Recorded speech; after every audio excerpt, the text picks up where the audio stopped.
saddexdaniba waxa weydiinayaa maxaad golaha deegaanka hadda jira kaga duwanaan doontaan saddexdiinaba idinkoo bulshada burco u faahfaahinaya oo mahadsantihiin su-aasha ugu horeysa oo na weydiiyey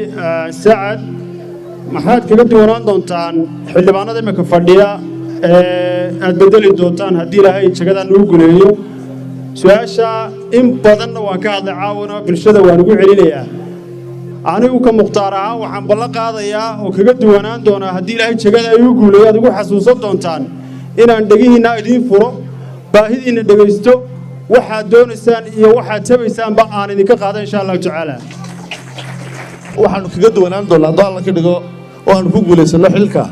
inaan isfahansiino bulshadii iyo dowladdii hoose ee u shaqaynaysay taas number 1 hadday noqoto oo bulshadii iyo dowladdii hoose ay xidhiidh toosa wada yeeshaan oo qaybihii kala duwanaa ee bulshadu ay xidhiidh toosa la samayso dowladdii hoose waxaa imanaysa in shaqo wanaag meesha uu ka dhasho markaa taasaanu samaynaynaa taasaanu kaga duwanaan doonaa hadduu alla ka dhigo saacad baan uga horeysiinayaa golaha deegaanka maxaa kaga duwanaan doontaan anigu ma qabo inay golaha deegaanku ee imaka joogaa aanay shaqo qabanta ma qabo shaqo wanaagsan bay qabteen oo laga yaaba inay shaqo soo qabteen laakiin wax ka dhiman yihiin waxa ay sameeyeen ka dafri mayno oo waa ceeb taasi marka nimankaa waxaad leenahay ku talax tagi mayno laakiin annaga nin walba qorshihiisa ayuu ka sheekeynaya insha allah taasi waa taas